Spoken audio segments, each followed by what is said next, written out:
In part one of this video, I took this split second I found at a flea market for $5 and I was going to restore it. Well, restoration has turned into resurrection when after cleaning it didn't work. But we're going to see if we can fix that in part two. Don't you know that you're a grown up? No games, no puns.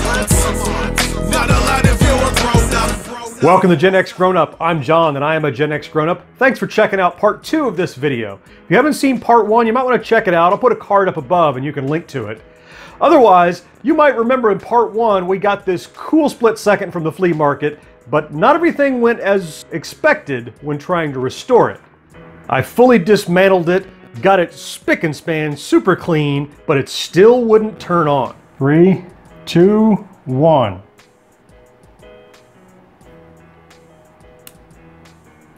Nothing. I suspected some power issues, so I went straight to the voltmeter test. Voltmeter it is. I've got the batteries in, so what we can find is when I touch to the negative and positive there, so the corrosion cleanup did a great job. It's working. But here is the bad thing. When I flip it on, something is absolutely vampiring the power. Split second needs 9 volts, a constant. It's got 9 volts before it turns on. Once you turn it on, something in here is sucking it down to around 1 volt, and that's not going to cut it. So I'm not enough of an electrician to know exactly what on this board, probably one of these little resistors, little capacitors, but all is not lost. I was able to obtain a donor split second. I restored the outside. I don't know enough to restore the inside, but I have an intact and functioning split second that I obtained, not in as good a shape, but it works. And we're going to start by testing with the voltmeter and see if it gets the right voltage all the time. This then is the donor unit. So we can see we're pulling about 9 volts. We'll power it on. That beeping noise is what you want to hear. And look, we've got a solid 9 volts even when it's on. So whatever was busted in my original motherboard is good in this one. We will take the parts of this one that work, put it in our pristine, non-filthy new shell, and try out split second. I'm going to start the transplant by desoldering this good board from the donor. Okay, got that one off. All right, away with the donor.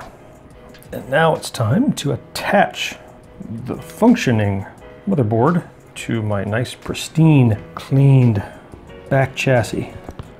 Successfully soldered back in. It only took me 45 minutes. Another thing we need to address is the back of the speaker had a foam pad. That was that rattling we had. So I need to replace that foam pad. The foam pad sits right against this cross and keeps it from rattling. So we need something to replace that old foam pad. What I've come up with is a little piece of a kitchen sponge, which we're just going to put a little hot glue on. And we're going to attach it right to the back of the speaker. So it's time to reassemble. This only goes in one way. There's a little up arrow there. So drop him in.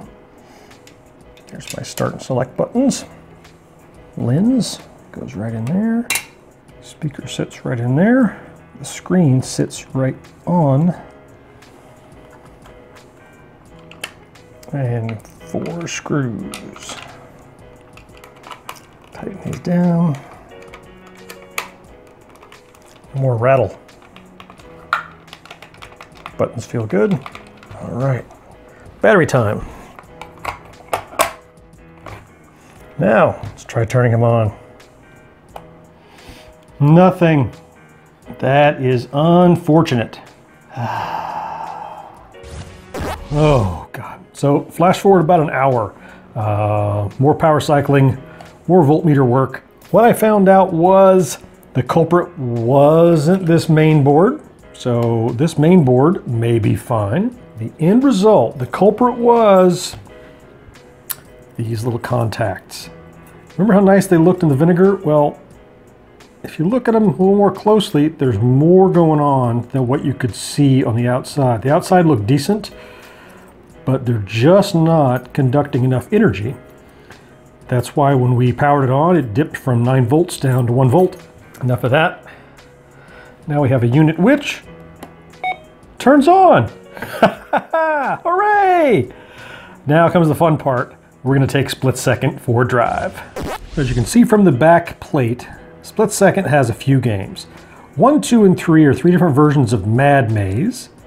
Number 4 and 5 are 2 different difficulties of Space Attack. Then we have Autocross, Stomp, and Speedball. Let's power it on. Game 1. So this is called Mad Maze, and we'll start it. And all we have is a little maze we need to navigate. Yep, and we do that repeatedly. Gotta get in that little cup. Split second is all about getting your best time. How fast can you do these things? Let's see, I'll be close. There we go. So I did all that in 31.6 seconds. You hold down and you can see that time again. So there's a harder one where the maze goes invisible and you have to remember what it looked like. You get a quick preview. Version 3, you never get to see the maze. You just have to work your way through it.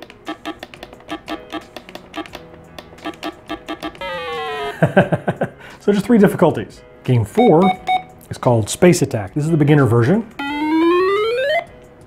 And what I'm doing is I'm trying to get the target and then fire, which is pretty awesome actually. So the mystery in this is where is the target going to begin? You need to get it right on there and then push start for the fire button. I assume you can miss. It doesn't work. There we go. Oop. I like the explosion, that's actually pretty cool. 27.1 seconds. 5 is just a harder version, the pro version of Space Target. Oh, and it moves on you. So it's a little wobbly.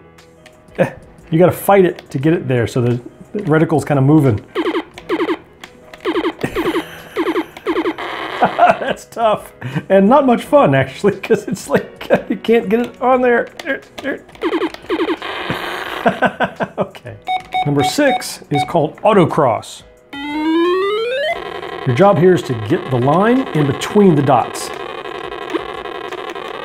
If there's only one dot, then just beside it. It's like Snake with no snake, almost.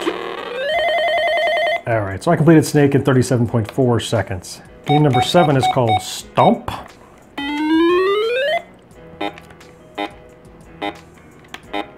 The goal is you have to get into the whatever marker they give you. Left, right, right, late. It's gotta be fast. Like, well, some of 2 of them. Oh, I did a pair. I'm terrible at this. 44 seconds. And the last game is called Speedball. I don't know what I'm supposed to do. Oh, I can move around. Am I supposed to catch the ball?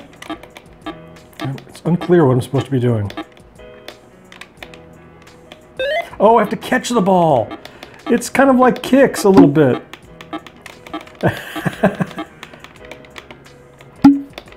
I got it. That's pretty cool. That's clever. A certain number of times you have to catch the ball, maybe. Let's see.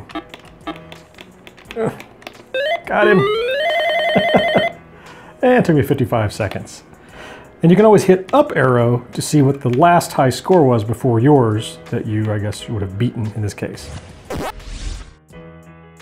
There then is our fully refurbished split second. How often will I play this game? I don't know, maybe not very often. That's not really the point. The point is, this is really cool Gen X era electronics that was neglected and left to rot, and we were able to bring it back to life, and it is gonna have a proud little spot on my display shelf of not only a cool piece of tech, but also a trophy of something I was able to resurrect from a flea market. Thanks so much for sharing this time with me as we resurrected this little split-second game.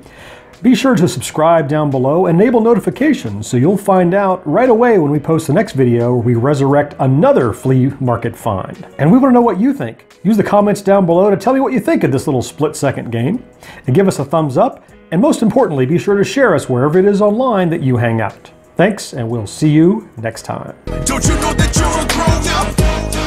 No games, no puns. Not allowed if you're a grown-up. No more watching shows till sunrise. Unacceptable.